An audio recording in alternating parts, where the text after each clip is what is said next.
I recently started watching The Legend of Korra for the second time. I was a little disappointed the first time around. I'm not a big fan of the steampunk or early industrial influences that shaped Republic City, and at the time it felt like the charm of the original had been replaced by something new that, while flashier on the surface, didn't have anywhere near the same depth that TLA did.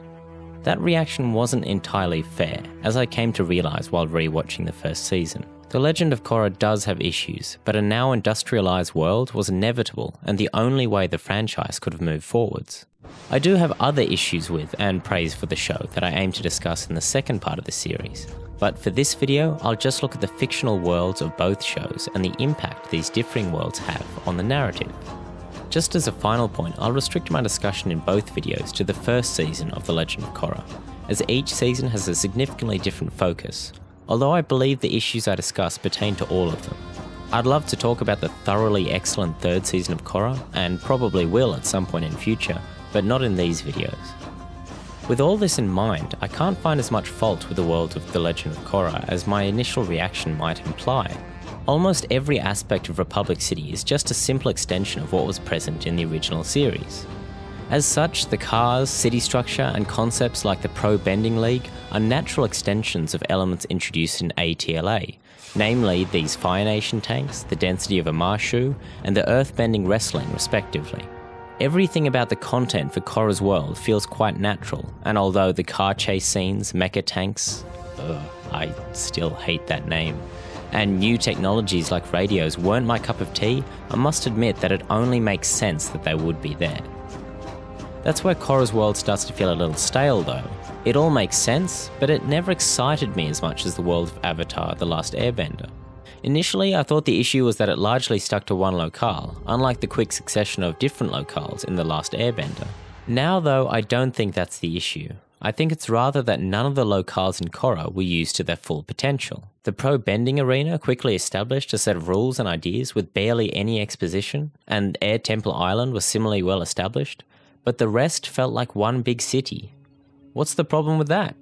Well, imagine your nearest major city. Chances are it's got different districts, different areas with different groups of people. Maybe you have Little Italy here, Chinatown over there, or a French Quarter just on the edges of the city. My point is that a city is made up of a lot of different districts, some residential, some industrial, some cultural, and some religious. Given the wealth of cultures, traditions, and peoples in Avatar: The Last Airbender, why wasn't any of that reflected in a city that was supposed to represent a newly unified world? For me, this was the Achilles heel for the world of The Legend of Korra. In later seasons, The Legend of Korra does start to build a deeper world, but the impression that Republic City left me with was rather hard to shake off. It's not that the show did anything majorly wrong, but it only detailed the parts of the world that Korra or her companions directly interacted with, ignoring some of the great storytelling opportunities that a more fleshed out Republic City would have offered. The end result is a world I have trouble believing in, when that of The Last Airbender felt so natural. The city itself is only a part of what I refer to when I discuss the world of The Legend of Korra. A city isn't a city unless it's populated, and again, I have issues with the people in Republic City. I'm not going to discuss Korra or her companions here, that's what I'll discuss in the second part of this series, but rather the smaller characters, the extras if you will. Again, here I had issues with a world that seemed much simpler than it needed to be. Given the first season of Korra revolves around the relationship between benders and non-benders, the people of Republic City didn't really reflect any of those themes in a significant way. Here I'd like to refer to the 4th episode of Avatar: The Last Airbender and the island it's set on. In a single episode, I think Kyoshi Island and its inhabitants more effectively reflected the narrative themes of the plot than Republic City did during the entirety of the first season of Korra. First, let's look at the opening season of Korra and the themes the narrative is concerned with. The villain is a man who believes bending is a source of inequality and that benders are the source of many of the world's problems. As a result, the major themes revolve around equality, inequality, extremism, civil unrest, and governmental oppression. There are others, but those are the ones that I believe to be the main themes of the series, bar those that pertain to Korra's growth into the role of Avatar. Again, the essential elements of these themes are represented. There are ordinary citizens that agree with Amon's teachings, the extremists that make up his army, and various politicians that all have differing views and opinions. It all begins to fall apart with the question of their motives, however. There is next to no depth to any of the views expressed. If someone hates bending, it's because a bender hurt them or someone close to them. If someone fears the equalists, it's because they're terrorists. There's no nuance. Perhaps that's because the creators wanted to steer clear of real-life discussions. But if that's the case, that's an awful shame.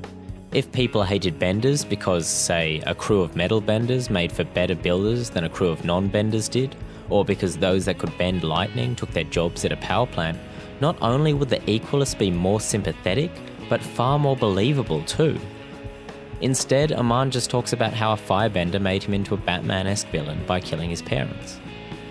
The real story behind Aman's hatred of bending is fantastic, and far more interesting than the villain we actually see for the majority of the series. Unfortunately, that depth in Aman's character is only felt in his backstory. Ultimately, I feel many of the themes of the series are hinted at but never really explored in either Aman or Republic City's populace. The homeless people Korra meets, for example, are little more than a nod to the idea that Republic City has major issues of inequality, before they're all but forgotten. In the first series, where equality is the word of the day, this seems an awful oversight, and again, I think it's because the writers didn't want to go too close to home. I think that's a terrible shame, because when Avatar: The Last Airbender made a point about social issues, they didn't flinch and offered some of the most well-reasoned and intelligent discussion in any media, aimed at children or not. This is why I mentioned Kyoshi Island earlier. It offers one of the best examinations of gender and societal expectations I've yet seen. While the episode does deal with plenty of other themes, at its core is a discussion of gender roles, notions of masculinity, femininity, and how both are constructed by the society each character belongs to. To illustrate these themes of gender roles and how they are constructed, you only need to understand two characters: Sokka, who I'll discuss again in the second installment of the series, and Suki, alongside the group of warriors she leads. Sokka, who was left behind by his father and other men of the Southern Water Tribe when they went to war, has grown up in a culture that positions men as warriors. Even though he is a child when he's left behind, his father tells him to look after the remaining Water Tribe members. As a result, Sokka has always tried to act as the tribe's warrior and believes this is his duty as a man. Then there's Suki, who lives on an island where a previous avatar was born. As this avatar was a woman and the most powerful defender of what became Kyoshi Island in her honour, it became the role of the women to defend the island.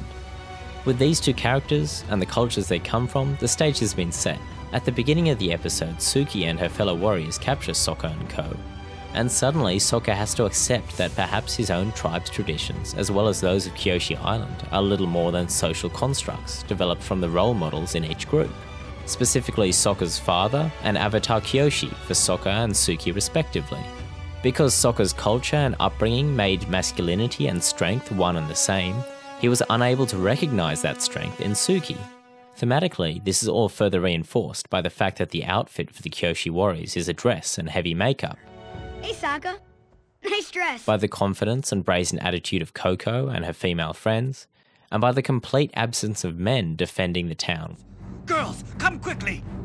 Hey, I'm not a... Whatever. Every aspect of the characters on Kyoshi Island backs up the themes of the episode.